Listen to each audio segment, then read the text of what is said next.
ഭക്ഷണത്തോടൊപ്പം ആരോഗ്യവും പ്രദാനം ചെയ്തുകൊണ്ടുള്ള ഒരു നാച്ചുറൽ റെസ്റ്റോറൻറ്റിലാണ്. സർ, പേരെന്താണ് സർ സാറിൻ്റെ? ഗംഗാധരൻ, കോഴിക്കോട് സ്വദേശിയാണ്. ഇപ്പോൾ 16 വർഷമായിട്ട് ട്രിവാൻഡ്രത്തുണ്ട്. എത്ര വർഷമായി ഇങ്ങനെ ഒരു കഫേ തുടങ്ങിയിട്ട്?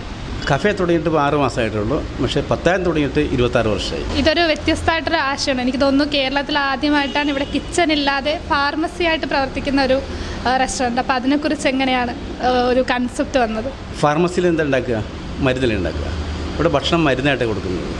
സാധാരണ ഒരു ഹോട്ടലുകളിലും വീടിലും ഉപയോഗിക്കുന്ന ഒരു സാധനം നമ്മൾ ഉപയോഗിക്കുന്നില്ല.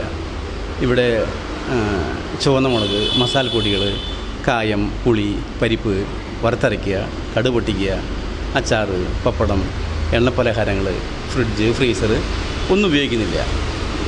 അപ്പോൾ അത് ഇവിടെ ഭക്ഷണം മരുന്നായിട്ട് കൊടുക്കുന്നത്. ഏത് അസുഖമുള്ള ആൾക്കാർക്കും ഈ ഭക്ഷണം കഴിക്കാം. അത് തന്നെ പ്രത്യേകത. തികച്ചും നാച്ചുറലായിട്ടാണ്. അപ്പം ഒരുപോലുള്ള വെജിറ്റബിൾസ് വെച്ചിട്ടായിരിക്കണം പല പല റെസിപ്പീസ് ഉണ്ടാക്കുന്നത്. അപ്പോൾ അതെങ്ങനെയാണ് മുന്നോട്ട് കൊണ്ടുപോകുന്നത്? അപ്പോൾ നമ്മൾ ഇപ്പോൾ നല്ല പച്ചക്കറി വാങ്ങുന്നു. ഈ പച്ചക്കറി വാങ്ങിയിട്ട് എന്ത് കാര്യം? പച്ചക്കറി വാങ്ങി ഉപയോഗിക്കാൻ പഠിക്കണം. ഇപ്പോൾ ഞാൻ നല്ല ചുരിദാർ തുണി തരുന്നു. നല്ല 100% ഒരു നാച്ചുറൽ ജൈവ കൃഷി ചെയ്തിട്ടുണ്ടാക്കുന്ന പരുത്തി കൊണ്ടുണ്ടാക്കിയ തുണി. ഈ തുണി നിങ്ങൾ എന്താ ചെയ്യുക? നല്ല തയ്യക്കാൻ അളവെടുത്ത് തുന്നണം. നല്ല തയ്യക്കാൻ അല്ലെങ്കിലോ ആ തുണി വേസ്റ്റാണ് ഇല്ലേ? ഇവിടെ ലൂസ് ബട്ടണിടാൻ പറ്റുന്നില്ല, കൈക്ക് ഇറക്കം കുറവ്, നീളം കുറവ്. അപ്പോൾ എന്താ കുഴപ്പം?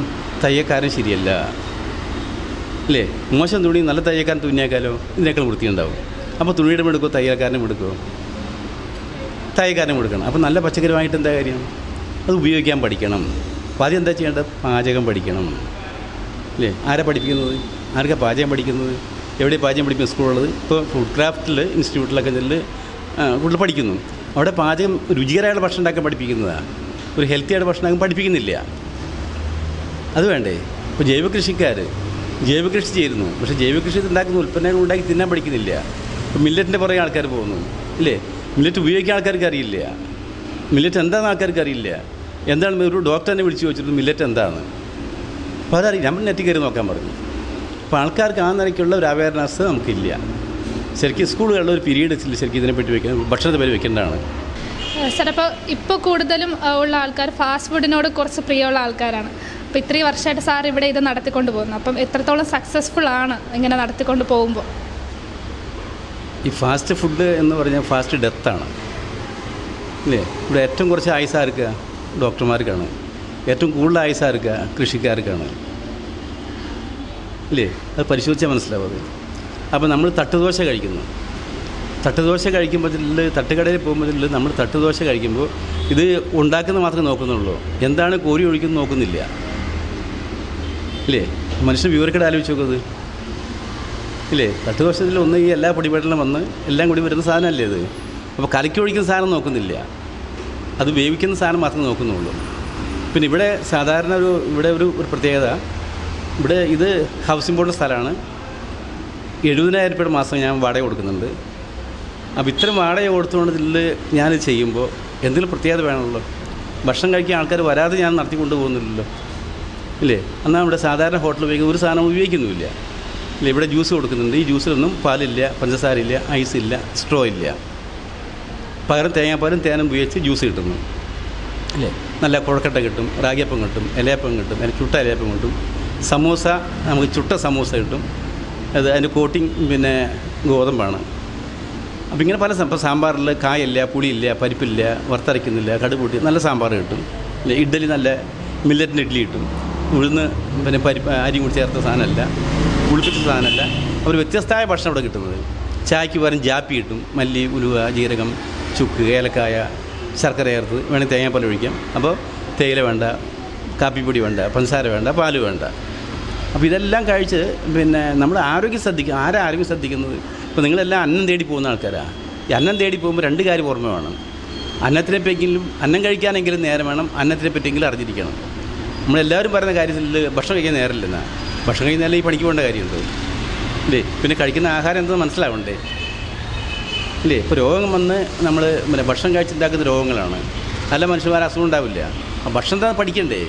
ഏത് അസുഖം മരുന്ന് കഴിച്ചാൽ മാറുക? ലോകത്ത് എവിടെ പോകാൻ നിങ്ങളുടെ ഒരു അസുഖം മാറില്ല. പക്ഷേ നിങ്ങൾ ഈ മരുന്നിനോടൊപ്പം തന്നെ ഭക്ഷണം മാറ്റുക ഇല്ലേ? ഭക്ഷണം മാറ്റാതെ എങ്ങനെ അസുഖം മാറുക? എങ്ങനെയാണ് ഇത് പഠിക്കണ്ടേ ഇപ്പോൾ നിങ്ങൾ നോൺ വെജ് കഴിച്ചാലും കുഴപ്പമുണ്ടായിട്ടില്ല, കള്ളു കുടിച്ചാലും കുഴപ്പമുണ്ടായില്ല, അത് ശരിയായ രീതിയിലായിരിക്കണ്ടേ? ഇല്ലേ, ഇത് വെറുതെ പിന്നെ ഈ പൊറോട്ടയും ബീഫും ഒന്നും മൈദ സാധനം സിനിമ പോസ്റ്റ് ഒട്ടിക്കേണ്ട സാധനമാണ്, തിന്നാനുള്ള സാധനമല്ല മനുഷ്യൻ്റെ. പോസ്റ്റ് ഒട്ടിക്കാൻ നല്ലതാണ്, 10-16 മണിക്കൂറാണ് ഈ ശരീരത്തിനകത്ത് പോയിട്ട് ദഹിക്കാൻ. ഇല്ലേ, ഗോതമ്പ് എന്താ നമ്മുടെ നാട്ടിൽ ഉണ്ടാവാത്തത്? നമ്മുടെ കാലാവസ്ഥയിൽ ഗോതമ്പ് ഉണ്ടാവില്ല. ഗോതമ്പ് നമ്മുടെ ഭക്ഷണേ അല്ല. ഇപ്പോൾ നമ്മളിവിടെ എന്താ ഉപയോഗിക്കുന്നത്? വെളിച്ചെണ്ണ ഉപയോഗിക്കുന്നു. തമിഴ്നാട്ടിൽ പോയി എന്താ ഉപയോഗിക്കുന്നത്? അവിടെ എന്താ കൃഷി ചെയ്യുന്നത്? സൂര്യകാന്തി കൃഷി ചെയ്യുന്നത്. അവിടെ സൂര്യകാന്തി എണ്ണ ഉപയോഗിക്കുന്നത്. അപ്പുറത്ത് കർണാടകത്തിൽ പോയി എന്താണ് ഉപയോഗിക്കുന്നത്? അവിടെ കപ്പലണ്ടി കൃഷി, കപ്പലണ്ടി എണ്ണ ഉപയോഗിക്കുന്നത്. മഹാരാഷ്ട്രയിൽ പോയി എന്താ ഉപയോഗിക്കുന്നത്? അവിടെ കടുകെണ്ണ ഉപയോഗിക്കുന്നത്. അപ്പോൾ ഓരോ കാലാവസ്ഥയ്ക്കും ഓരോ ഭൂപ്രകൃതിക്കും അനുസരിച്ചുള്ള ഭക്ഷണം ഒരേ പ്രദേശത്തുണ്ടാവുന്നു. അത് നമ്മുടെ ഭക്ഷണം. ഇല്ലേ, ഇവിടെ ആപ്പിൾ വാങ്ങി തിന്നേണ്ട കാര്യമില്ല, പകരം പേരയ്ക്ക് തിന്നാൽ മതി. 2 ആപ്പിൾമാർ 1 പേരയ്ക്ക് മതി. ഇവിടെ ആപ്പിൾ നമ്മൾ കായി കഴിക്കും, വലിയ വില കൊടുത്ത് വാങ്ങും, പേരയ്ക്ക് കഴിക്കില്ല. ഭക്ഷണം മാറണം. സാർ, അപ്പം ഇപ്പോൾ ഉള്ള ആളുകളോട് സാറിന് ഭക്ഷണ രീതികളെ പറ്റി പറയാൻ എന്താണുള്ളത്? അല്ല, ഞാൻ പറയുന്നത് കുട്ടിയോട് എനിക്ക് പറയാനുള്ളത്, ഈ വരും തലമുറയെങ്കിലും ശരിയാണ്. ഈ തലമുറയുടെ കാര്യം പോക്കാന്ന് ഞാൻ പറയാം. ഇത് വരും തലമുറയ്ക്കും ശരിയാവണം. അതിനെന്ത് ചെയ്യണം? ഭക്ഷണം എന്താണെന്ന് പഠിക്കണം. ഇപ്പോൾ നമ്മൾ കഴിക്കുന്നു, ഒരു ദിവസം ആലോചിച്ച് നോക്കൂ. ഇപ്പോൾ രാവിലെ എണീക്കുന്നു, എന്താ പറയുക? ഇപ്പോൾ എൻ്റെ പല്ല് തേച്ച് പോകാമെന്ന് പറയാം. രാവിലെ പല്ല് തേക്കേണ്ട ഒരു കാര്യമില്ല. പല്ല് തേക്കേണ്ട എപ്പോഴാണ്? നിങ്ങൾ ഭക്ഷണം കഴിച്ചാൽ രാത്രി പാത്രം കഴിക്കില്ലേ? ഇല്ലേ, എല്ലാം വൃത്തിയാക്കി വെക്കില്ലേ? അതെന്തിനാത്? പിറ്റേ ദിവസം രാവിലെ വെച്ചാൽ പോരെ? അപ്പോൾ നമ്മൾ ഭക്ഷണം കഴിച്ച് എല്ലാ പാത്രം കഴുകി വെച്ച് വൃത്തിയാക്കി വെക്കും. ഈ കഴുകി വെച്ച പാത്രം രാവിലെ നമ്മൾ എന്താ ചെയ്യുക? വെറുതെ വെള്ളം നനച്ചെടുക്കും, കാരണം കഴുകി വെച്ച പാത്രമാണ്. ആ നിലയ്ക്ക് നമ്മൾ രാവിലെ മുതൽ കഴിക്കുന്ന ഭക്ഷണം മുഴുവൻ വായിക്കാത്തില്ലേ? ഇത് കഴുകി വെക്കേണ്ടത് പിറ്റേ ദിവസം രാവിലെയാണോ? ഇല്ലേ, രാവിലെ ഈ ഒരു വിരൽ മതി. മോണിക്കൊരു മസാജ് ചെയ്ത് മുഖം കഴുകിയാൽ പണി തീർന്നു. ഇതടക്കം നമ്മൾ പഠിച്ചിട്ടില്ല. ഇല്ല, ശരിയല്ലേ? ഒറ്റ പല്ല് കേട് വരില്ല, വായനാറ്റം ഉണ്ടാവില്ല. ഇവിടെ ഡെൻറ്റിസ്റ്റിൽ മൊത്തം അടച്ചു പോകും. അതിന് ആവശ്യമില്ല. അപ്പോൾ ആ പല്ല് കഴുകി വൃത്തിയാക്കി വെക്കണ്ടേ? അപ്പോൾ ആദ്യം അത് തന്നെ നമുക്ക് അറിയുന്നില്ല. ഇത് പഠിക്കണ്ടേ നമുക്ക്? പിന്നെ മോർണിംഗ് വാക്കിന് പോകുന്നു, നമ്മൾ ശുദ്ധ വിവരക്കേടെന്ന് പറയാം. രാവിലെയുള്ള ഒരു അഭ്യാസം നല്ലതല്ല. ലഘു യോഗ ചെയ്യാം. അതിന് യോഗാസനം പോയപ്പോൾ യോഗ അഭ്യാസമായി. അത് യോഗാസനം അല്ലല്ലോ, ഇല്ലേ? എന്നിട്ട് പൊറോട്ടയും ബീഫും കഴിക്കുകയും ചെയ്യും. അപ്പോൾ നമ്മൾ ഈ എക്സസൈസ് എല്ലാം വേണ്ടത് വൈകുന്നേരങ്ങളാണ്. ഇല്ലേ, ഒരു 10 തവണ സൂര്യ നമസ്കാരം ചെയ്ത് വേറെ ഒന്നിൻ്റെ ആവശ്യമില്ല. ഇത് രാവിലെ വലിയ ഒരു ദിവസം നമ്മൾ എണീക്കുന്നതിന് വേണ്ടിയാണ്. ഒരു ദിവസം വർക്ക് ചെയ്യേണ്ട എനർജി ഉറങ്ങി കിട്ടുന്നതാണ്. ഇത് രാവിലെ കളയാം. നമ്മൾ ഓടാൻ പോയി ചാടാൻ പോയി ജിമ്മിന് പോയി അവിടെ പോയി ഇവിടെ പോയി എല്ലാം വന്ന് ഒറ്റയിരിക്കുക. ഒരു ദിവസം വർക്ക് ചെയ്യേണ്ട എനർജി മൊത്തം രാവിലെ പോയി. രാവിലെ എണീക്കുന്നു, ബ്രേക്ക്ഫാസ്റ്റ് കഴിക്കുന്നു, ഓഫീസിൽ പോകുന്നു, ജോലി ചെയ്യുന്നു. നമുക്ക് എക്സസൈസ് ഇല്ല. വൈകിട്ട് നമ്മൾ ഓടുകയോ ചാടുകയോ കളിക്കുക എന്ത് വേണം ചെയ്തോളൂ. ക്ഷീണിച്ച് വീട്ടിൽ വാ, കുളിച്ച് ഭക്ഷണം കഴിച്ചാൽ അപ്പം കിടന്നുറങ്ങും. ഇപ്പോൾ ഗർഭിണികൾ ഗർഭരോഗിയായി, ഇല്ലേ? ഇപ്പോൾ ഗർഭ അസുഖമല്ലേ?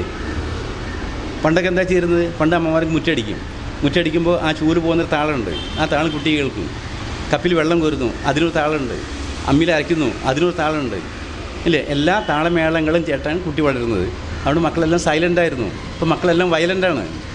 Thank you sir. അപ്പോൾ ഇത്രയും നേരം നമ്മളോട് സംസാരിച്ച് ആരോഗ്യ കാര്യങ്ങളെക്കുറിച്ചും ഭക്ഷണ രീതികളെക്കുറിച്ചും പറഞ്ഞതിന് ഒരുപാട് നന്ദിയുണ്ട് സാർ. കൂടുതൽ വാർത്തകൾക്കും വിശേഷങ്ങൾക്കുമായി Kerala life YouTube channel subscribe ചെയ്യുക.